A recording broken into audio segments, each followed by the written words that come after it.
Chapter 3. Joram, son of Ahab, became king of Israel in Samaria in the 18th year of Jehoshaphat, king of Judah, and he reigned 12 years. He did evil in the eyes of the Lord, but not as his father and mother had done. He got rid of the sacred stone of Baal that his father had made. Nevertheless, he clung to the sins of Jeroboam son of Nebat, which he had caused Israel to commit. He did not turn away from them. Now Mesha, king of Moab, raised sheep, and he had to pay the king of Israel a tribute of 100,000 lambs and the wool of 100,000 rams. But after Ahab died, the king of Moab rebelled against the king of Israel. So at that time King Joram set out from Samaria and mobilized all Israel. He also sent this message to Jehoshaphat, king of Judah. The king of Moab has rebelled against me. Will you go with me to fight against Moab? I will go with you, he replied. I am as you are, my people as your people, my horses as your horses. By what route shall we attack? He asked. Through the desert of Edom, he answered. So the king of Israel set out with the king of Judah and the king of Edom. After a roundabout march of 7 days, the army had no more water for themselves or for the animals with them. What? Exclaimed the king of Israel. Has the Lord called us 3 kings together only to deliver us into the hands of Moab? But Jehoshaphat asked, Is there no prophet of the Lord here, through whom we may inquire of the Lord? An officer of the king of Israel answered, Elisha, son of Shaphat, is here. He used to pour water on the hands of Elijah. Jehoshaphat said, The word of the Lord is with him. So the king of Israel and Jehoshaphat and the king of Edom went down to him. Elisha said to the king of Israel, Why do you want to involve me? Go to the prophets of your father and the prophets of your mother. No, the king of Israel answered, because it was the Lord who called us 3 kings together to deliver us into the hands of Moab.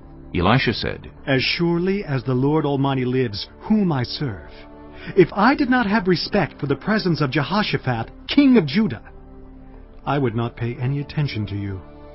But now, bring me a harpist. While the harpist was playing, the hand of the Lord came on Elisha, and he said, This is what the Lord says. I will fill this valley with pools of water. For this is what the Lord says, You will see neither wind nor rain, yet this valley will be filled with water, and you, your cattle, and your other animals will drink. This is an easy thing in the eyes of the Lord. He will also deliver Moab into your hands. You will overthrow every fortified city and every major town. You will cut down every good tree, stop up all the springs, and ruin every good field with stones. The next morning, about the time for offering the sacrifice, there it was, water flowing from the direction of Edom, and the land was filled with water. Now all the Moabites had heard that the kings had come to fight against them.